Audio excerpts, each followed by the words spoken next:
बहुत खराब पोजिशन है नगर एड्रेस पर कि हम लोग ना चलने का जगह है ना उसमें कोई गाड़ी जा सकता है, जो भी गाड़ी जा रहा है वो गिर जा रहा है। ये भी जा रहा है একটা তো সরস্বতী পুজো ছিল, পুরো ছুটি ছিল, ট্যানারি এমনি ছুটি থাকে রবিবার এমনি ছুটি থাকে রবিবার।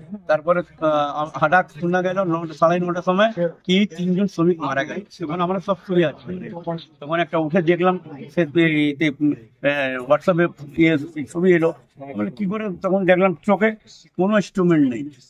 হঠাৎ দেখছি কোনো ইনস্ট্রুমেন্ট নেই, কোনো সেফটি বেল্ট নেই, সেফটি গার্ড নেই, কোনো কিছু নেই দায়িত্বে। আপনি ভিডিওটা নিয়ে নিন, সবার থেকে ভিডিও আছে, ওই ভিডিওটা দেখুন। এমনি গিয়ে ভিতরে ঢুকে গেছে, ওটা ঢুকা উচিত নয়। যে কন্ডাক্টর করেছে তারই দায় এটা, আমি তাকে দায়ী দেবো। লোককে কাজ করাতে একটা মাটি খোঁজার জন্য একটা টুপি লাগায়, একটা কাপড় পরে, তারপরে মাটি খুঁজতে যায়। এত বড় একটা সেন্সিটিভ জায়গাতে কাজ করতে গেছে, তার কোনো সেফটি গার্ড নেই। আমরা ট্যানারিয়াল এটা তদন্ত করে ভালো করে দেখি। আমাদের দিদি তো আমাদের সবই কিছু বেঙ্গলের বছর তো আমরা কোনো মানে ই করলাম না, কিন্তু এই 2 বছর থেকে আমাদের খুব খারাপ অবস্থা আছে। তারা কি দেখছে না সেই জায়গাটা গাড়ি ঢুকছে, মানে কোনো গাড়ি ঢুকতে পারছে না, গাড়ি পড়ে যাচ্ছে, কারণ মানে কেউ এখন হয়তো অনেকগুলি ট্রেনটি ভেতরেই কেউ যেতে পারছে না, এমন অবস্থা হয়ে গেছে। এই তো বলেছে, হ্যাঁ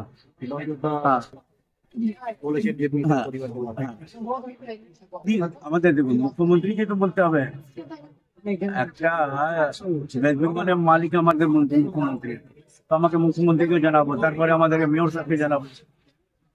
এই বিষয়টা ভালো করে দেখুন, এত লোক কোথায় যাবে? যদি কিছু একটা ঘটনা ঘটে যায়, ফার্দার আর কোনো এরকম ঘটনা হয় না, কোনো মানে সিচুয়েশন ক্রিয়েটেড হয় না, তাহলে আমরা যাবো কোথায়?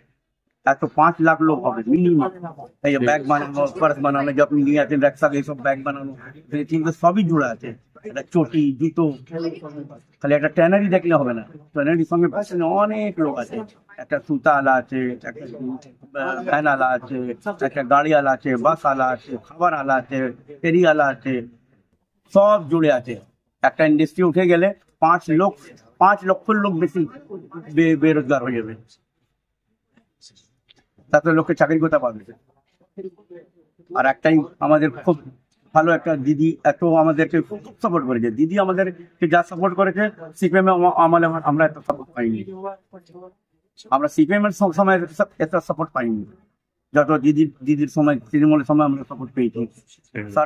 সারা টান্ডিয়ালা আছে দিদি থেকে, দিদি ভালো কাজ করেছে, আর আরো আগেও ভালো কাজ করবে। স্বপ্নের স্বপ্ন পূর্ণ হবে। ঠিক আছে, हम लोग बोल रहे हैं कि जिस चीज के लिए हम लोग इधर आए कि ये जो भी वहाँ ब्लेम किया जा रहा है कि टेंडरिंग वाला लोग की वजह से ही हो रहा है, ये हुआ है। कॉन्ट्रैक्टर की लापरवाही पे 2-3 आदमी मरा, बिना सेफ्टी बेल्ट का होता था। और टेंडरिंग का जो पाइप है उसमें पानी तो रहेगा ही रहेगा, उसको तो ब्लॉक करके साफ करके उसके बाद उतारना चाहिए, तो वो लोग का है। टेंडरिंग वाला को तो कोई गलती नहीं है। यही रिक्वेस्ट है, जो भी 3 लोग मरे, बहुत दुख है उन लोग के लिए। और इन लोग को लेकर इंडस्ट्री के लिए रिक्वेस्ट है, हम लोग रिक्वेस्ट है हम लोग को। मेरा नाम नदीम आजम, इनके बोला লেদার কমপ্লেক্সটা করার সুপ্রিম কোর্টেও প্লেস করেছিল, 1100 একর উপরে জমি উপরে হবে। এখন industrial township authority, state government যখন প্রপোজ করলো, তখন বললো area in and around Calcutta leather complex industrial township হবে। সে নোটিফিকেশনটা করা হলো, সে নোটিফিকেশনটাকে সিএলসি ট্যানেজ অ্যাসোসিয়েশন চ্যালেঞ্জ করে 2016-তে হাইকোর্টে কেস করেছে কি আপনারা এখানে ইন্ডাস্ট্রিয়াল টাউনশিপ অথরিটি করতে পারেন না, একজন প্রাইভেট ইন্ডিভিজুয়ালকে বেনিফিট করার জন্য অথবা এটাকে আরবানাইজ করার জন্য, তাহলে আবার আমাদেরকে অন্য জায়গায় সরে যেতে হবে। এটা আমাদের লাস্ট রিজোর্টে আমাদেরকে ফেলে দেওয়া হয়েছে, এই জায়গাতে এরকম করবেন না। কি ওটা একটা শহর মতন তবদিল হয়ে যায়, চেঞ্জ হয়ে যায়, আর পঞ্চায়েত না থাকে, তাহলে আমাদেরকে এখান থেকে ফিউচারে চলে যেতে। দেখতে থাকুন, সঙ্গে থাকুন বেঙ্গল নিউজ টিভি।